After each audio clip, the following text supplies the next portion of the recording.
Welcome everybody and welcome back to the Al Johnson Show. If you're new around here and you want to see more content like this, like, comment, share, subscribe for more content, and let's get into today's video. So, DC.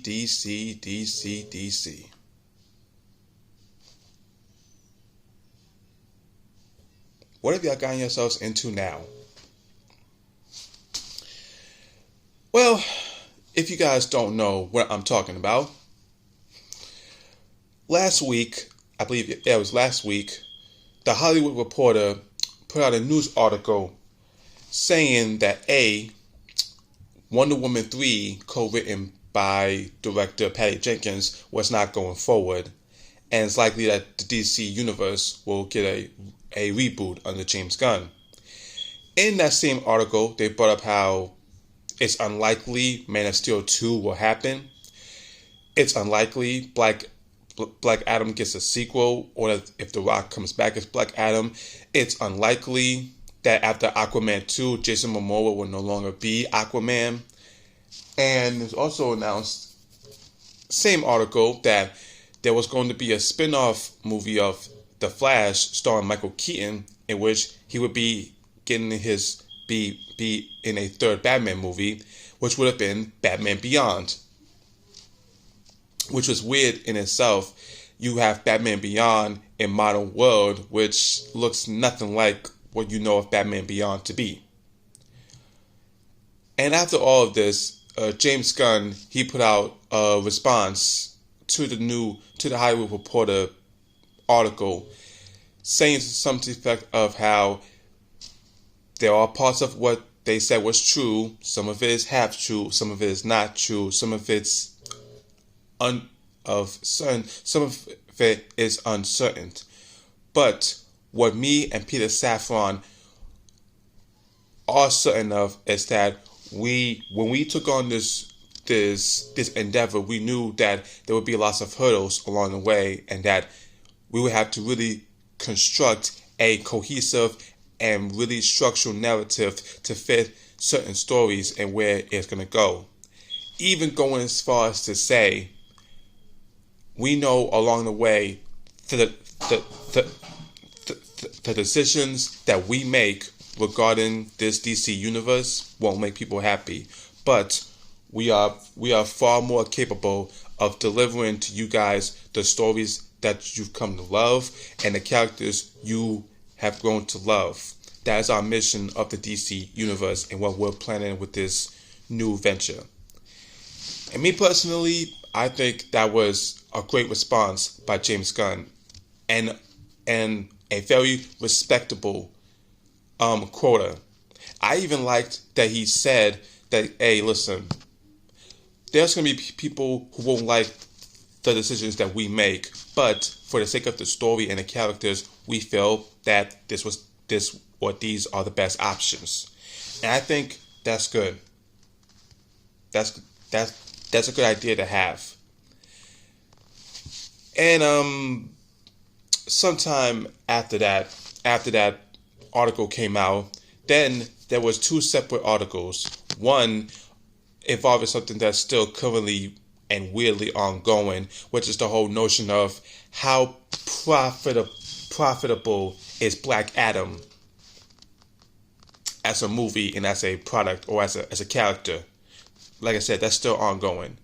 But the other thing that is ongoing a little bit was that Patty Jenkins, allegedly, it was revealed in the same article about Wonder Woman 3 not happening, was the fact that Patty Jenkins handed in her treatment for Wonder Woman 3. James Gunn and Peter Safran looked at it and said, this is not good. This isn't in line with what we want to do with the DC universe, and we're not going to accept this. And even gave her like, oh, here's some notes. This is what we think you should be doing. This is what we feel comfortable with. Patty Jenkins responded by emailing them a link to a Wikipedia page about character arc, basically saying you guys don't know character arcs like I do. Why are you telling me all this? I know what a character arc is. But if you read the reviews or if you read the online discussion surrounding Wonder Woman 1984, a lot of people would read that or hear that and go, really? Really, Patty Jenkins? After what Wonder Woman 1984 was? You serious? And the whole purpose of me making this video is for me to basically say that I'm still remaining positive and hopeful for what James Gunn has in store with the DCU. And also, y'all have to remember, they just took over this job. It's not even been a month that James Gunn took this job over co-running DC. They are still ironing out the details. They're still ironing out the kinks of what this cinematic universe is going to be under him. He is still ironing out the details. So we shouldn't be so hastily eager to know what's going on when we don't even know the full context. Because let's be real, you guys. Basically, since Man of Steel, which is about to have its 10-year anniversary next year. Next year is going to be 10 years since Man of Steel. Basically, since Man of Steel, the DCEU or the DCU has had tons and tons and tons and tons and tons and tons of hurdles and lots of L's across their creative boards. Remember, Man of Steel didn't perform well like Warner Brothers hoped it would. Batman v Superman, which they rushed to catch up to the MCU, didn't make the money they hoped it would make. Justice League initially was gonna be hated on by people who didn't like Batman v Superman. But then when Zack Snyder left because of what happened with his daughter, and Joss Whedon, who did the first two Avengers movies, took over and released the movie as Joss Whedon had made, while still listing Zack Snyder as director, even though he had no final say on the project, it bombed in theaters and was ridiculed to no end. Ray Fisher, Cyborg, has criticized Warner Brothers and Joss Whedon for his mistreatment on the set of Justice League, and that no accountability was made. Wonder Woman 1 and Aquaman 1 and Shazam 1 are basically the only hits, the only W's where Warner Brothers and the fans watching us go, oh man, that was good. That's a good one. But the Suicide Squad movie, the one under David Ayer, that was chopped up to bits, not positively received. Hashtag release the Ayer cut. And James Gunn's Suicide Squad movie bombed in theaters because it also came out on HBO Max at the same time as it played in theaters, which was dumb. Wonder Woman 84, like I said, did not do well with fans or critics. And the less said about Ezra Miller's problems, the better. But The Flash is still coming out. So again, look at where James Gunn is coming from. He had just taken over this position. We don't know what he has planned for the DCU. I'm willing to remain hopeful about it. Why? Because it's the first time in a long time, as a DC fan myself, I'm looking at this, I'm going, okay, let's wait it out.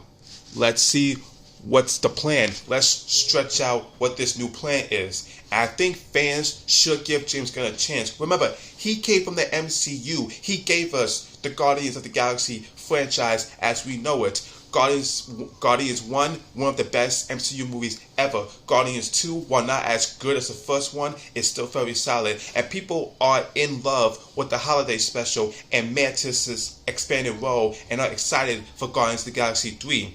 And whether you're a DC fan because of James Gunn, you enjoyed his Suicide Squad movie, and season 1 of Peacemaker is one of the greatest first seasons of television in history, in recent history,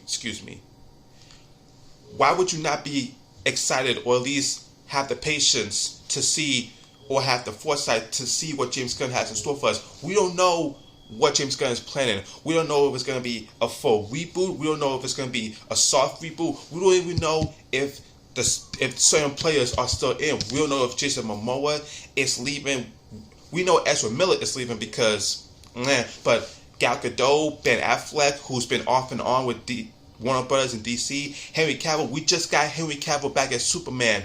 And say what you will about Black Adam, The Rock is a proven commodity as Black Adam, the character. And Zachary Levi as Shazam gets a lot of praise from people. Margot Robbie as Harley Quinn, people are divided on. And the other people, I'm not remembering at the moment, but still, please understand, I want DC to win just like y'all. I love DC. Before Marvel dominated what we know of movies and cinema today, remember, DC was killing it. Let's not forget. Let's not forget. Before the Dark Knight trilogy, you have Michael Keaton's run as Batman. So trust me, DC, they know how to win. I know it's annoying to always hear Marvel, and when you always hear DC, it's always in negative connotations or negative context or negative lights. But understand, trust me when I tell you this is from somebody who grew up with DC and whose favorite DC character is Batman, and over the last decade has become a Superman fan because of what Zack Snyder did and because of my ideal of Superman changing. I want DC to win, and I still want James Gunn. I'm still willing to wait on what James Gunn has to offer with the DCU. So you guys should do the same. Wait it out. Let's wait. It might take 4 months, maybe 9 months, maybe a year, but let's wait and see what James Gunn's DC universe has to offer for us before we even decide to be like, well, that's it, I give up on it. We should just wait. For the first time in a long time, Warner Brothers and the DC universe looks like it's finally in good hands. I'm choosing to remain positive about it, and so should you. And that's it for today's edition of the Al Johnson Show. Tell me what you guys think down below. If you guys are still excited or not excited, or you're more cautious about the DC universe under James Gunn, even after the week it has in the news. Let me know down in the comments section down below, and let me know what you think. Again, James Gunn, I'm rooting for you. Not a lot of people are, but I'm still rooting for you. I think you got what it takes, and I think you can do it. I'm willing to wait, but that's just me. Well, folks, that's it for the Al Johnson Show. Thank you all for watching. See y'all tomorrow for more. And as always, remember, I've been Al Johnson, and you're not. Deuces.